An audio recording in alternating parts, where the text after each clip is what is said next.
This is St. Matthew's Military Church, Protestant, right in Mabila Barracks, Asokoro, Abuja. This is not the usual church service. It is a funeral service in honor of late Lieutenant Colonel Dennis Manson, who died on Monday, the 24th of October 2022, after a brief illness.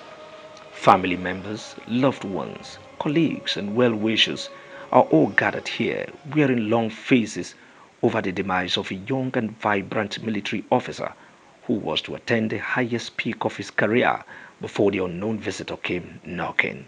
The presiding priest used this opportunity to remind the living that their works are recorded on a daily basis and therefore called for caution amongst the living. As the saying goes, the fall of a yellow leaf is a warning to the green ones. What we do in life, how you and I live our lives, is what is determining where we are going to go. So if we are living right now, then all our actions, whether good or bad, our actions and inactions are being recorded by God. If you are a Christian, it is being recorded how you live your life. If you have not made peace with God, it is also recorded how you are, who you are. So all our activities are being recorded day by day. Shortly after the funeral service, all road leads to the military cemetery, Mambila Barracks, Asokoro, where the remains of the late army officer will be laid to rest. The chief mourner, Major General Bamidele Alabi, is the commandant of Army War College, where the deceased was before the last call to eternity.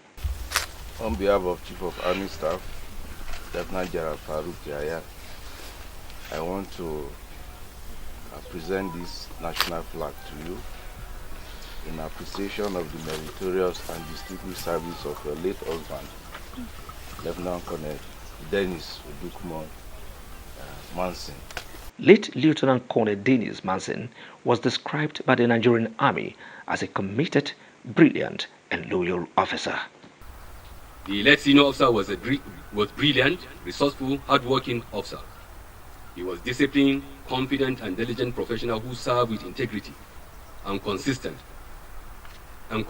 will to undertake additional tasks. Wife of the deceased, Mrs. Jomai Manson, and her son took a bold and courageous steps to perform the symbolic act of placing death over the casket to pay a final respect to a loving husband and a caring father.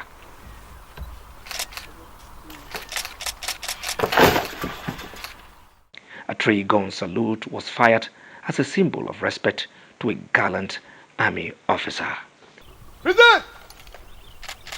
Fire!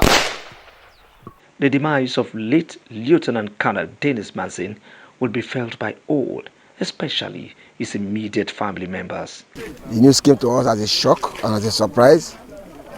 When he was sick, I was informed. But because of distance, I couldn't see him before he died. He was a very, very forthright, upright, disciplined, and intelligent young man. His death is a big loss to the family.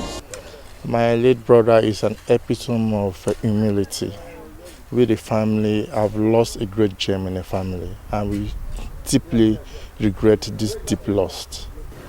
Juma is my junior sister, and with little children, it's only God that can comfort them. The journey is still long. The journey ahead is long, but I know God has a reason for everything. The Nigerian Army Officers' Wives Association are here to console one of their own, assuring that Mrs. Manson will always have a shoulder to lean on. We'll always stand by her. She's our own and she will forever be our own. Because even retired, even if he was just retired, he will still be our own. The late Lieutenant Colonel Dennis Odunkumo Manson was born on 2nd December 1977 in Lagos State. He hailed from Kolokuma or Pokuma local government area of Bayelsa State. He is survived by his children and wife, Mrs. Jomai Manson, a staff of Liberty Radio and Television. Abuja, Godwin Amunde, Liberty News.